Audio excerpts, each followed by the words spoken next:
Comme on le sait tous, les gens riches sont des gens généralement plus intelligents, mais aussi plus beaux.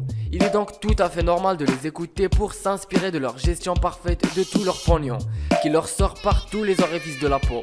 Écoutez bien, ignoble pauvre que vous êtes. Avant de commencer, n'hésitez pas à liker la vidéo et de vous abonner à la chaîne, tout en activant la clochette de notification.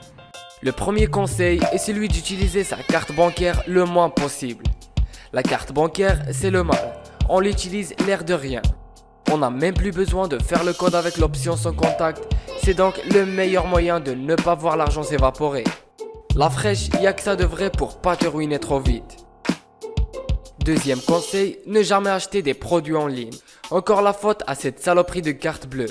Acheter en ligne, c'est dangereux parce qu'en un clic, on peut satisfaire nos pulsions malsaines.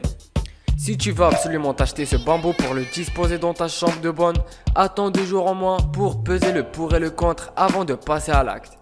Et va dans un commerce avec un humain plutôt que de donner ton argent à Amazon. Merci. Troisième conseil, appliquez la règle de budget équilibré 50%, 30%, 20%. Sur ton salaire en gros, tu pars du principe que 50% seront réservés à tes besoins fixés. Loyer, impôts, transport, bouffe, etc. Et 30% pour tes petites envies. Les trucs qui sont nécessaires mais pas indispensables. Boire des coups dans un bar, aller chez le coiffeur, aller au théâtre, etc.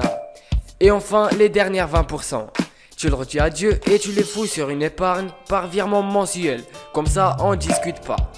C'est bien sûr plus difficile à faire quand on est au RSA. Mais quelle idée aussi d'être aussi pauvre. C'est vraiment ridicule. Quatrième conseil. Faire ses courses en hypermarché et pas chez l'épicier en bas de chez toi. Bon, pour les courses, il y a un ensemble de conseils à suivre à part entière.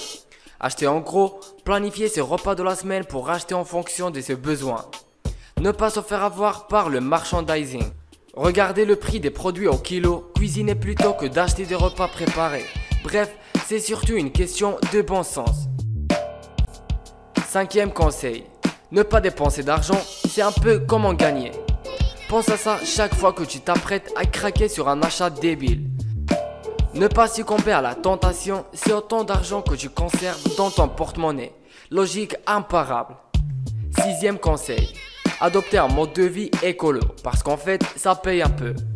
Et oui, c'est tout bête, mais réduire la consommation d'eau et d'électricité, c'est pas que bien pour la planète, c'est bien aussi pour ton compte en banque. Les fringues, c'est pareil, on achète en friperie. Les meubles, on les fait soi-même. La bouffe, on la cuisine. Consommer moins, c'est toujours un peu consommer mieux dans le fond. Septième conseil, c'est d'être déjà riche. Alors oui, il semblait que ça aide, puisque quand tu es riche, la banque ne te fait pas payer un ensemble de frais mystérieux, entre guillemets 10 fois plus élevés pour les pauvres, et t'offre un ensemble de dispositifs d'épargne. Bref, la richesse entraîne la richesse. Donc le plus simple, c'est d'être riche dès le départ. Allez, on fait ça. Huitième conseil, avoir des parents riches. Condition à remplir au préalable pour parvenir au point précédemment susmentionné. Neuvième conseil, avoir des amis riches. Ce qui est généralement plus courant quand on a des parents riches et qu'on est déjà riche bien entendu. Certes, on peut avoir quelques amis pauvres pour se divertir, mais pas trop, sinon ils ont tendance à prendre tout votre argent. En plus, avec les pauvres, on ne peut avoir que des loisirs de pauvres.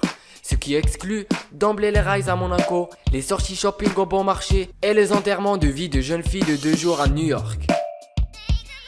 Le 10e et dernier conseil, c'est de ne pas payer ses impôts en France. Évidemment, n'est pas riche qui veut. Pour être riche et encore plus riche, il est de bon ton de s'expatrier dans un pays où l'on ne paye pas d'impôts. Si possible, plus pauvre que son pays d'origine, afin d'accéder illico au statut de riche. Voici la fin de cette vidéo dédiée conseils pour devenir riche. N'oubliez pas de laisser un commentaire en bas. Franchement, si après ça on ne devient pas tous millionnaires, moi je vais penser à faire un braquage comme celui de la Casa de Papel.